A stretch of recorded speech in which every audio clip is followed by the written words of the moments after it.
I couldn't believe what I was reading on my phone. My fiancée had just sent a message. Wedding's still on, but I'm spending the last few nights before with my ex.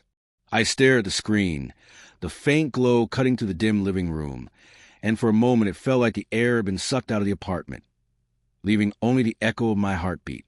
I scrolled back through our past conversations, desperate for some warning, some hint that this was coming. But there was nothing. No complaints, no signs, no foreshadowing. It was as if I'd been dropped into a storm I hadn't seen coming. I set the phone down slowly and leaned back in my chair. Anger flared for a brief, hot instant, then faded, replaced by a quiet, sharp clarity. I didn't need to shout. I didn't need to beg. Words couldn't fix what had already been broken long before tonight. Amid the shock, an unexpected calm settled over me. I remember the first time we met, laughing over coffee, sharing dreams that felt real and full of possibility. And now, with a single message, all of that unraveled, reduced to a choice she made without a thought for the life we were supposed to build together. I could feel the weight of betrayal pressing down, but instead of letting it crush me, I let it focus me. Some people might have panicked, stormed over, demanded explanations, but I had learned that dignity holds power. Silence often speaks louder than any argument, and in that quiet, the path forward was clear.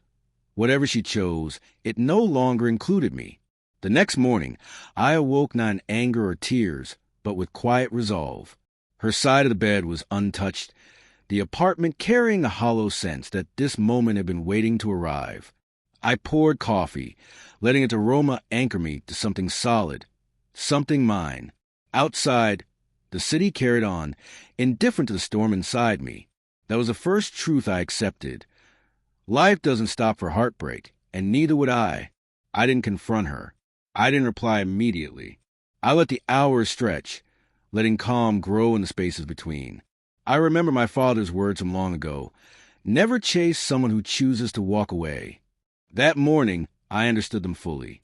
The person you love can betray you, humiliate you, even disappoint you. But the dignity you hold in response is the only control you truly have. By noon, I had decided. Whatever remained of our plans, whatever whispered promises we had made months ago, they no longer defined me. I didn't need closure from her. I didn't need explanations. Some people never recognize what they have until it's gone, and some will never see it all.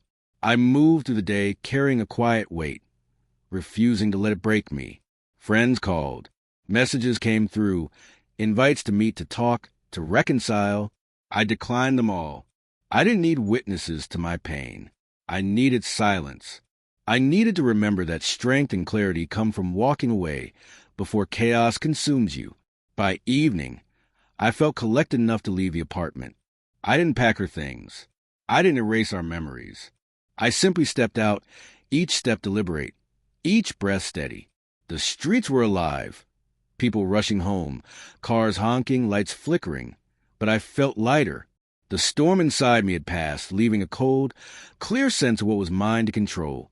My life, my choices, my peace. I thought about the wedding, the night she would spend elsewhere, the years we had planned together. It all felt surreal, like a dream that had ended the moment that message appeared. But even as regret and betrayal whispered at the edges of my mind, I refused to let them rule me. I wouldn't beg. I wouldn't plead. I had learned the truth. People reveal themselves through their choices, not their words. That night, I didn't cry.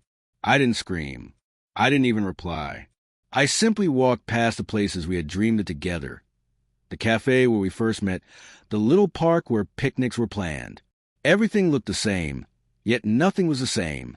And in that difference, I found freedom. She had chosen her path. I had chosen mine. The lesson was simple and profound. Dignity, calm, and self-respect outweigh passion, desperation, or anger. Loss can sting, yes, but it also teaches. And as I looked forward, for the first time in days, I felt a quiet certainty.